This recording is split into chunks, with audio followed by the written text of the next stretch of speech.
the environment is the third teacher. I'm not the only one in the room that is bringing the learning.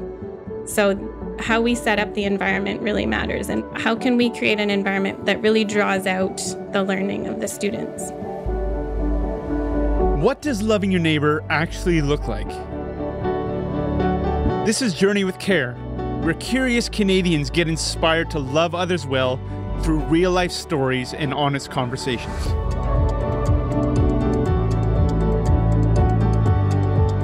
Hey, Curious Sojourner. We're continuing along in our series, Leading Differently Together, and I'm so glad you're on this journey with me as we're meeting up with some pretty fascinating people across Canada. They're living in their sweet spots and really making an impact. Ephesians 4:11-12 says, God gives some to be apostles, prophets, evangelists, shepherds, and teachers to equip the saints for the work of ministry and for building up the body of Christ. But I wonder, what does that actually look like in Canada? Well, you're going to have to listen to find out, because today we're going to get curious about teaching.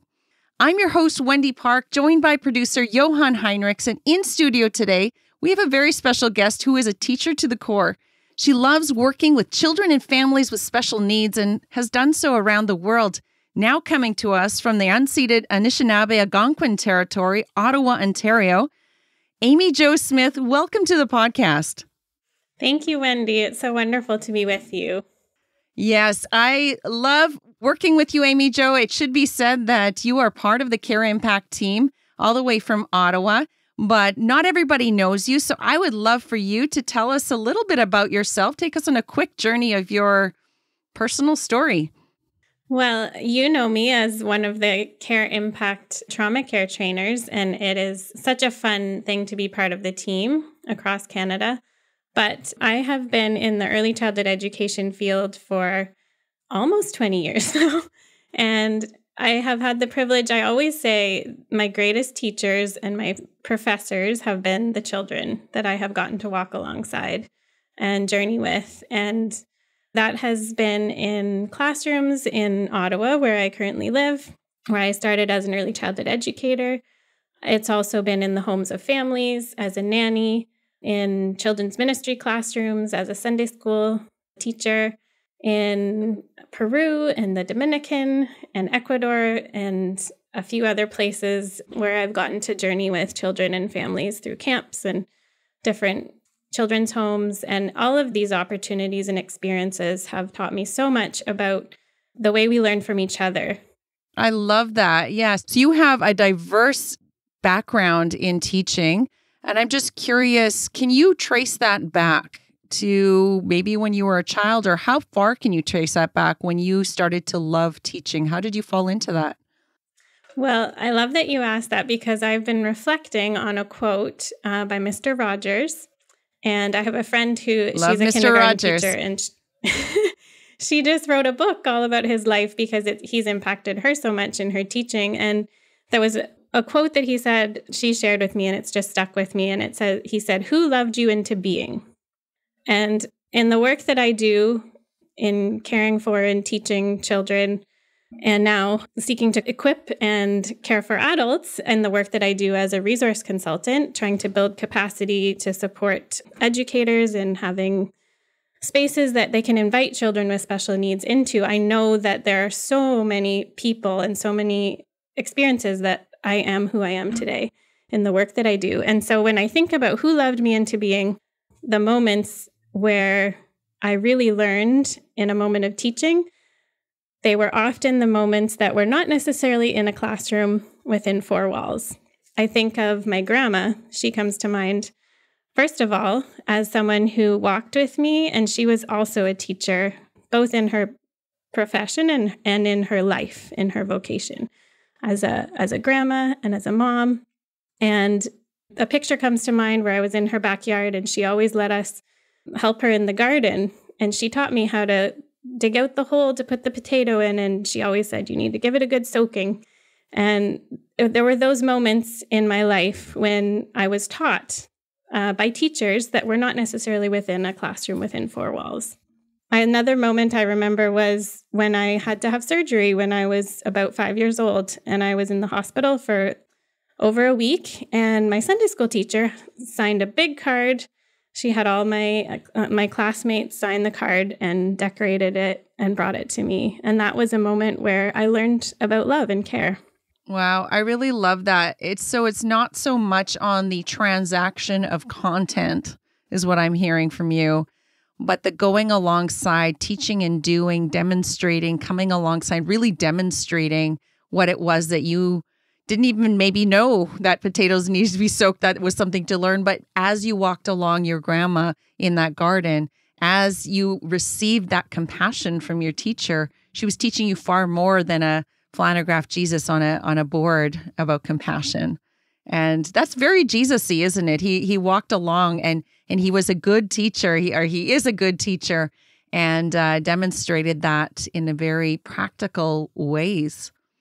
Well, I was thinking of that, Wendy, in just thinking of the life of Jesus and how he taught as he walked.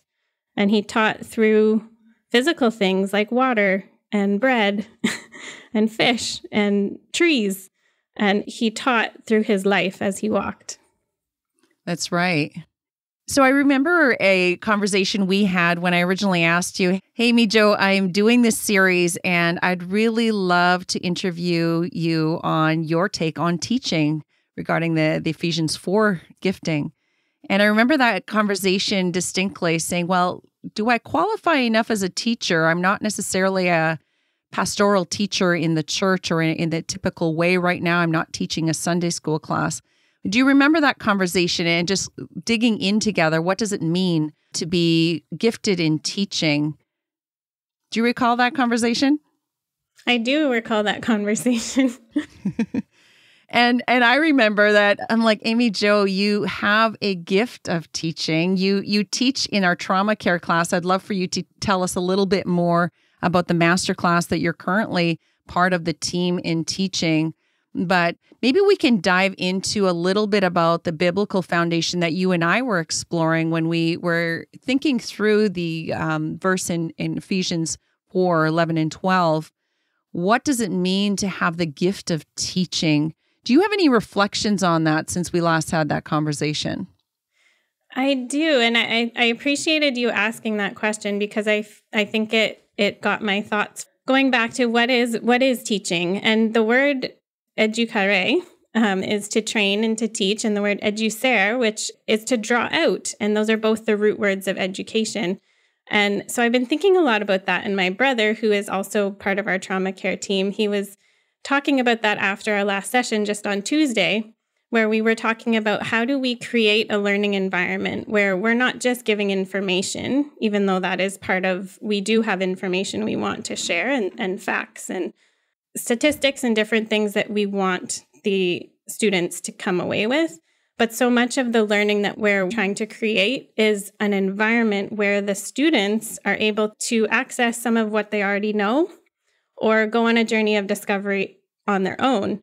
And so I've been thinking a lot about how teaching is so much about that creating. And in my work as an early childhood educator, it's actually something that we talk about all the time is that we're co-creating a learning environment. We're setting out invitations for the children, and then we're being surprised by what they do with the invitations. So we're learning alongside with them. And it's actually, we have a saying in early childhood education that the environment is the third teacher. I'm not the only one in the room that is bringing the learning. So how we set up the environment really matters. And my brother, Tim, was just reminding us how can we create an environment that really draws out the learning of the students. Right. So I'm not a natural gifted teacher, I would say. I may be a natural gifted student. I love to learn. I'm always curious. Can you walk me through that? What does it mean to be co-learning? What does the child have to teach you? What does the environment have to teach you? And how are you navigating that? Can you walk me through an example? Yeah, well, in early childhood education, it's a lot to do with materials and things that we put out. So, for example, we had a class that was really interested in building marble runs. They were building ramps and testing how fast the marbles could go. So we thought, we'll put out some cardboard and see if they want to build their own marble runs, and then they can use a different material. But we put out the cardboard. And guess what they did? They didn't want to build a marble run. They wanted to build instruments, and they wanted to build journals. And it turned into this really beautiful creative activity for weeks and weeks that they were very invested in. And we just had to kind of follow them along that journey and teach them how to different kinds of attachments for their instruments, and put out materials where we could build on their interest. And so that's the exciting part for me, is just kind of teaching alongside, creating an environment, and then watching where the learning will go. Yeah, and I love that, because often we think education is maybe something for the learned, those that don't squirm in their seats, those that sit still and just pay attention to whoever's at the pulpit, whoever's at the front of the classroom with authority.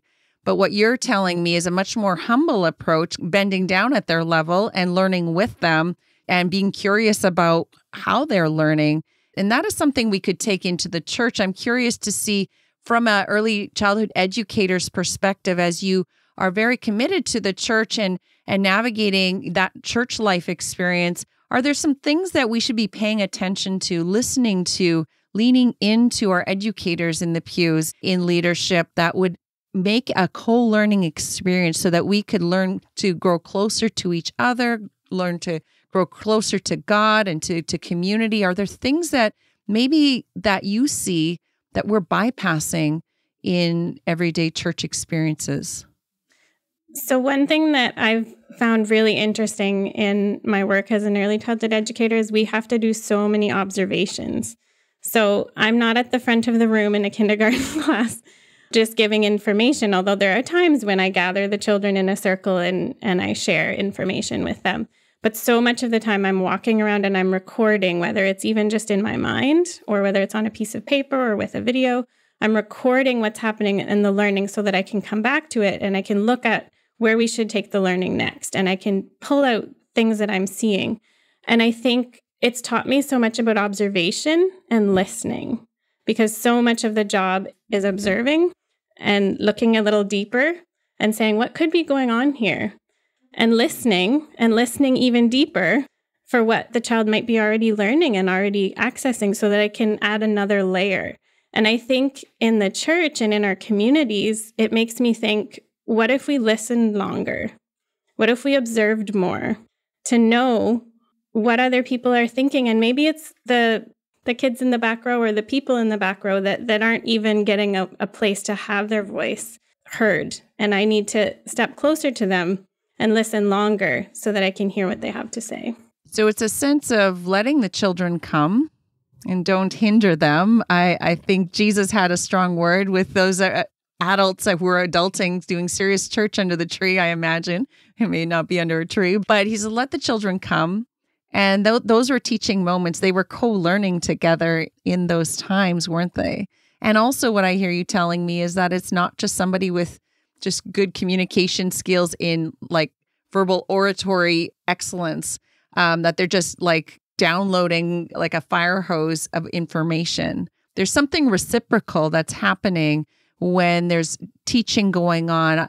I learned from you, you learned from me, and together it's like this dance back and forth and can arrive to new conclusions or arrive to deeper understanding, not only in the content, but what I'm hearing you say is in each other, understanding each other, which can often be overlooked as we are in pursuit of doctrine, as we're in pursuit of right thinking and godly principles and Bible verses and a lot of good things, but we miss hearing each other, co-learning together in those moments. And I think, yeah, Amy Jo, you have a lot to teach us. I think that's beautiful. I'm being taught. Well, I love that word you used, Wendy, reciprocity, because I think that describes so much of what we're talking about in that learning. And when I come in with a humble and an open heart and a wonder, so much of what we do in early childhood education is a wondering. And I actually had a wonder wall on my wall where we put our questions, and I put my questions because there's things that I didn't know. And the children would ask questions, and sometimes we didn't know the answer, so we'd put it up and we'd wonder together, and we'd go deeper into whether it was wondering where the puddles went in the spring. And one of the children said, I think they get sucked up into the sky. And actually, that's pretty much what does happen.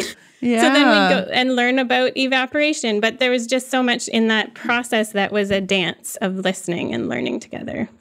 And I wonder, with what you just told me now, is that if there's people listening that have or are curious if they have the gift of teaching, or they clearly do, I wonder if that eases the burden of having to be the know-it-all just because you're the teacher, that you have to have all the answers. And sometimes we shoot ourselves in the foot by trying to pretend or put the pressure on that we have to know everything rather than be curious together and to discover together.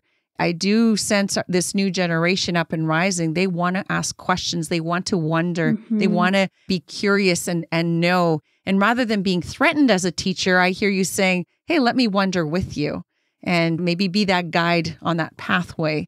Still further ahead, you do have knowledge. It's not like you're anything goes, but you just a few steps ahead, but wondering with them. I love that. And I think of it as a guide that's taking us on a trip. And, we're going into the mountains. And so I come prepared with my map and with my idea of where we're going. And I have my backpack and I have my preparations for the things that could happen just in case. But I'm prepared to be surprised along the way and to maybe take a detour and find a beautiful scene that I didn't expect to see. But I do have a direction that I'm going. And I think, like you're saying, some people may not realize that they do have something that really is something that other people need, and some dots that can help them connect. And so when we come in with that idea, I do have something that I want to share. We don't have to have all the answers, but we can be a guide on the journey for others. In your current work in Ottawa as a consultant with the education system there for families with special needs, you've also volunteered and done a lot of work with Jonny and Friends. We haven't talked about that yet, but working with children with differences. Can you tell me what that teaching experience has taught you through those experiences? Well, I was thinking about this and reflecting on your question of, who are the people that have really taught me over the years and influenced me? And I remember my friend Jill invited me to my first family camp for families of children with special needs. And I learned so much from watching her and watching others journey alongside these families and children and laugh with them and swim with them and just celebrate their abilities. There's a talent show night. And every year, I think for about 10 years, I had the privilege of journeying with families at these camps. And every year, there's just so much ability and so much to celebrate. And I think watching others interact taught me so much about how we need all these parts of the body. We need all these parts of the body to be included. And when we make a little space and we push over, whether it's a physical space for a wheelchair to come in, or whether it's, some sensory supports for children that are struggling with noise and with sensory input, when we make space, we're so much richer as a community. And I've had some conversations in some churches, well, we don't really deal with those kind of things in the greatest sense. But then I have to wonder, too, if we're not dealing with differences, are we excluding them without even knowing? Are we creating those wheelchair ramps, but not always even in the physical sense? Sometimes the invisible things, when we have children or adults with neurodifferences, are there sensory spaces? Are there quiet spaces? Are we mindful? And I think that's a lot of pressure possibly on a church to get it all right, but it's really not that. From what I'm learning from you is just pay attention, to listen, to get to know the individual, because each person comes with invisible or visible needs that could be accommodated if we would just simply let them teach us what it is they need to thrive and to flourish, because everyone is designed for community. But how do we make that happen? I imagine that's a bit of your work in the school system with families as they're trying to navigate regular school with neurodifferences and special needs. Can you share some insights that might be helpful for churches who are also wanting to be accommodating and create some universal design so that everybody is welcome? Yeah, I love what you said about letting them teach you. And I think that is the phrase that stuck out to me, because so much of the work that I do, and I work currently with early childhood educators, so preschool and helping the children transition into the school system and prepare them for kindergarten. And so much of what we do is we talk about, again, coming back to that observation and that questioning and wondering, and not just coming to an assumption that this behavior is because they don't want to be a part of the group or they don't want to listen. So much of it is also in what we teach in our trauma care class, right? Is that coming back to curiosity and wanting to stay connected in those moments of wondering what's going on, what's a layer deeper. We talk about the iceberg in our trauma care classes so often, about what we see is just the tip. And there's so much underneath. So what we see may be a behavior that we are curious about, we don't understand it, or we're frustrated about, if we're honest. But in the Trauma Care Masterclass, you have been teaching people how, in the churches, how to look beyond the behavior. What is the need underlying that, right? And what are some of those discoveries being found? You're currently teaching. Maybe you can go into a little bit about the masterclass, why we are teaching that into churches and ministry leaders. What are some of the things that they're discovering as they get curious behind the behavior? Yeah, and like you said, Wendy, those behaviors, they're not easy. And the classes and the participants that come together as we journey through our trauma care learning, we're very honest about the challenges, that these things are not easy and they're not necessarily straightforward. And part of the gift we give these children and individuals that come into our communities is that gift of patience and curiosity and willingness to ask those deeper questions. And we're hearing things from the participants who say they wish they'd known this earlier. You know, it's a foster mom who was been fostering for 10 years. And she says, oh, this is just so good. I wish that I'd known this 10 years ago. But we always say in our course, when you know better, you can do better. That's right. And it's not going back, but we can go forward, and we can go forward with more compassion and curiosity. And really the heart of all of this, which I get to talk about daily in my job, and it just brings me joy, is talking about connection. We're built for connection, and we're longing for connection. And so much of this is just how do we stay connected through the challenges and work to rebuild connection when it's broken. That's really beautiful, because sometimes when we think, let the children come and don't hinder them, it's like putting a do not enter sign on the church or in our kids program or ministry or whatnot, or that person that's difficult, has a difficult behavior we're not sure what to do with. We're thinking it's just a blatant, like, you can't come in. But actually what you're telling me is sometimes we give messages, we send messages that you do not belong if you can't fit in these things. So hindering can be not looking behind the behavior. Hindering can not being aware. But you're right. When we know better, we do better. And I love the passion that you and the other associates on our team bring into these settings, as people are just like these light bulb moments saying, oh my goodness, I can't wait to get back into that setting, or back with my child, or back into the church and pursue those connections. Can you give me an example, sort of a before and after example of when you were able to connect with a child or an adult, and what that difference was in your relationship and even in your teaching ability with this student? Well, one of the first thing that comes to mind is an educator that I was just talking to this week. And she's fairly new to the profession, fairly new to her job. And she's been working with some really, really challenging kids. And she just soaks in everything that we talk about. And I come back a week later, we were talking about breathing techniques, because some of her children are really struggling with regulating.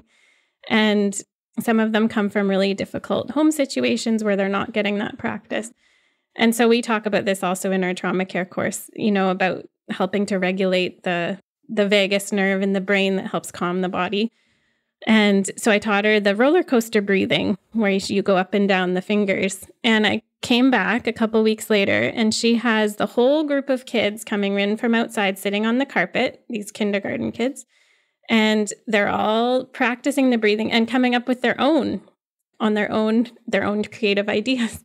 And so I watched this educator who the other day she said, Amy Jo, I just learned so much from you every time you come. And really, it's her willingness to, I send videos and links to some of the trauma care information, and she watches them and she takes ideas. And there's a little girl who is in her care who comes from a very difficult home situation. And she came in really through all of her behavior asking that question, am I wanted? Am I cared for? Am I loved? And, we talk about the Karen Purvis quote. She was someone who worked with children from hard places and has done a lot of beautiful research on healing for children who have gone through trauma. And she talks about sometimes the children that need the most love ask for it in the most unloving ways. And so this little girl was having a lot of really challenging behavior. And those educators have told her over and over again, you're wanted here, you're loved, you're cared for, by their presence and their words.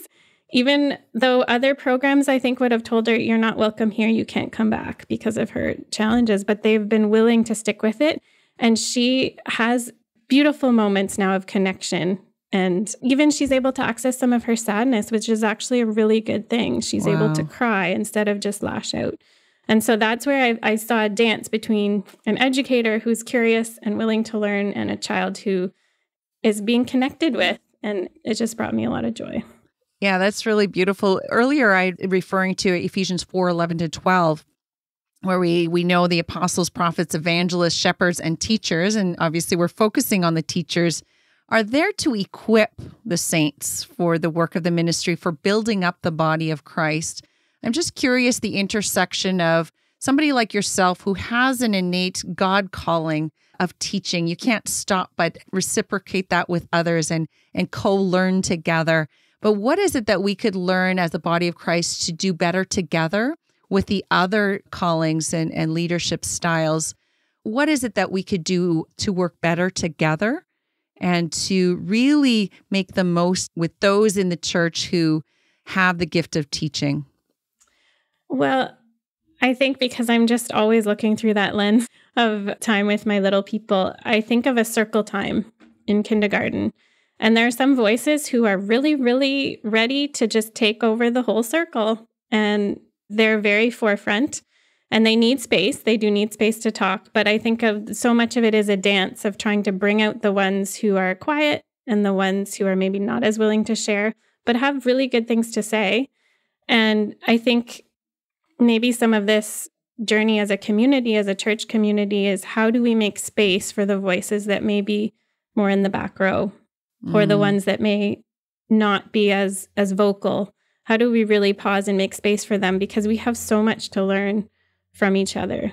And I would imagine someone with the gift of teaching like yourself, who is maturing in their giftings and utilizing that as they grow, they're probably the ones that I would want to lean into to really be able to be good observers of the environment and creating safe and conducive spaces for learning, not just in the construction of the four walls, but in the environment to help felt safety so that people can reciprocate, so they feel like welcoming to share their voice, that their voice matters. I would tend to want to lean into their giftings to create that atmosphere. And I've learned so much from others too, Wendy. And just even this Tuesday in our teaching session, we were debriefing after on a lot of it is how do we, even as adults, we need safe places. And sometimes we have things that the students share. We're talking about the children that we work with, but it brings up some of their own journey and their own story. And there needs to be space for that to be held. And as we're creating that space together, it's coming in with an intention for it to be a place where we can share and we can trust each other with our stories.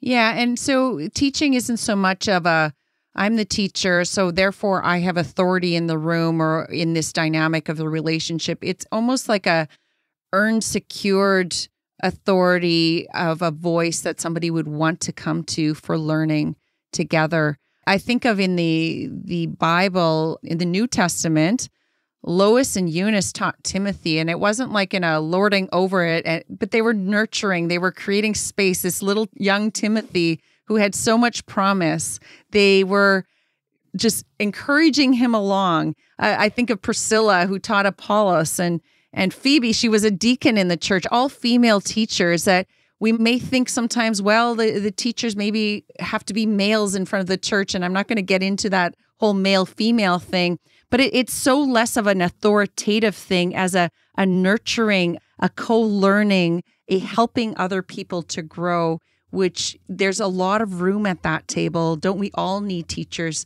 Don't we all need Lois and Eunices around us to see those gifts and abilities to co-learn with us? And I'm just grateful that you're one of those in my life. I learn things from you when you're teaching trauma care or when we're interacting. You're not the one speaking up all the time. That would probably be me. I have to hold myself back. However, you help create that environment even in our team, which I'm really grateful for.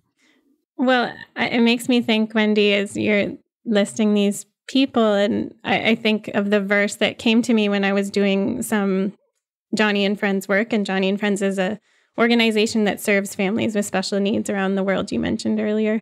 And I was a part of mentoring some of the interns who were coming as college students. And really, it was a very shaping time for them. And it was the verse in Thessalonians that talks about, we loved you so much that we shared not only the gospel, but our own lives because you were so dear to us.